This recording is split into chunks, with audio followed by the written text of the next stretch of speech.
Hey everyone, Zeph and Moses here, and I'm here with Ted from Aputure, and we're going to look at a bunch of different lights today. They launched some new stuff recently, so I'm going to kind of let you lead the way, and maybe we'll ask some questions as we go. Sounds good. Awesome, let's do it. Show me what you want to look at first. Absolutely. So the biggest thing is above us.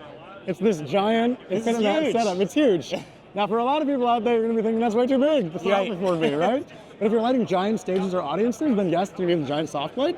But it's called the Infinimat series because you can expand it that big. We also have small 1x2 sizes as well too. Oh, cool. So we can bring it back down for a smaller interview setup, 1, 2, 3 people, something like that. So if you're shooting more stuff like that, basically the main thing is that you want a soft light, but a lot of the time, up until now, if you wanted a soft light, the only way to get it is you use a soft box, right? Yeah. And all of a sudden you have all that depth and thickness in the actual shot. Yeah. So what we're really looking for is we're looking for a soft light in the thinnest possible form factor we can get. And those are matte style lights, and those are the Infinimats. So the Infinimats mean that basically you can get the same softness of a giant softbox or a giant diffusion, but now you get it in the same thinness of being able to back it up against a wall or tight spaces. That's awesome. Gives you a lot more flexibility when you're trying to build out your setup, maybe lower ceilings so you don't always have access to get this stuff way above your talent. Exactly. Now the other problem with matte lights though, they've existed for a while, is they have two problems. One is that if you want to hang a matte light, you need to build a frame for it. It's basically a rag, right? All of a sudden it's going to be drooping around. And the second problem is that drooping around. Even if you build a frame, the light will start to sag in the middle, and it starts to give you a hot spot. So Infinimats basically solve those. Not only can you use them on a matte by themselves, they're 2x brightest on the industry standard, full RGB, pixel tunable, weatherproofed as well too, so you can take them out in the water if it's raining and stuff. Yeah. But the main thing is that they also have an inflatable diffusion. Ooh. Now, inflatable sounds crazy. People are like, what are you talking about? It's not like an Intex. Am I going to have to sit there and like pump this thing up with a bike pump? No.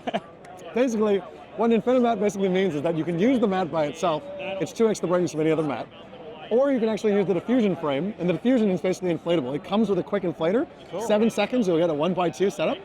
And that means that your softbox is now up and running, and you can collapse it in 7 seconds as well too. Nice. You can attach your diffusion onto it, and now you don't have to build a frame because the structure actually comes from the inflatable. Right, it kind of builds itself in a sense. And if you want to diffuse a matte light, normally you have to set up another frame, you have to back it up off the light.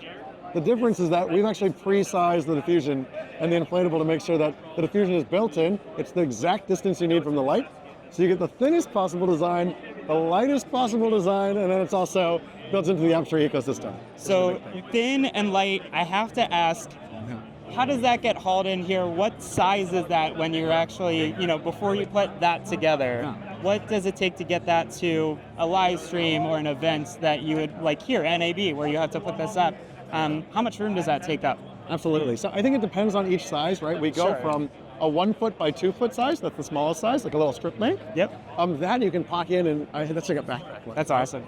And all of a sudden now you have a softbox light that you can walk around with and set up for interviews. Nice. So you can expand it and fold it.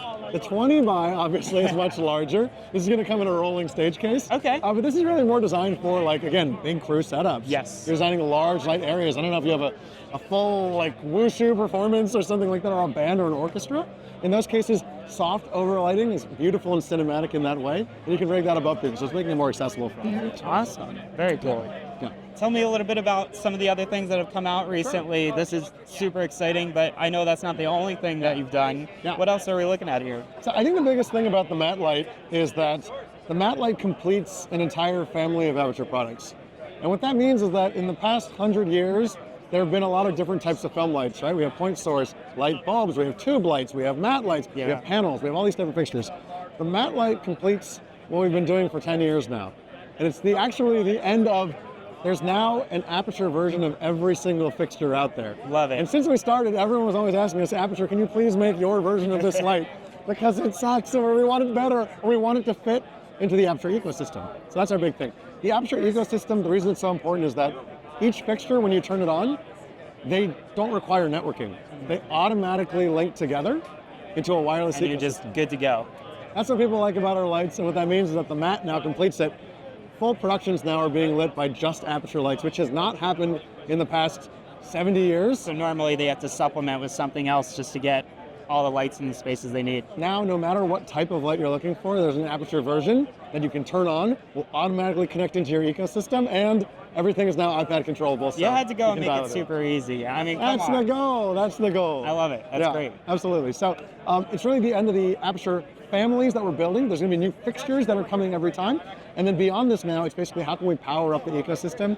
And that's our last launch to talk about, and that's Sidus Link Pro. Yep. What that basically means is that in the past, if you wanted to control your lights, you had our ecosystem, which is Bluetooth, or you had lighting consoles, which is wireless DMX. One of them is super intuitive and easy to use. The other one is like powerful and stable in a way that as soon as you touch it, it's like immediate control. But then you have to learn wireless networking and a lighting console for all your fixtures. Yep. Sidus Link Pro means that you now have Wi-Fi level stability, you now have CRMX instantaneous control, and that's all built into Sidus Link. So the ecosystem that you love, the UI UX, is now as powerful as the most complicated high-end technical Hollywood set. Love it. Fantastic. Thank you for listening to the people that are saying, hey, we need this, we want this, can we have it? And you said, yep, here you go. We're trying our best. It should be creative, right? That's the whole point. It shouldn't be 2% creative, 98% grunt work.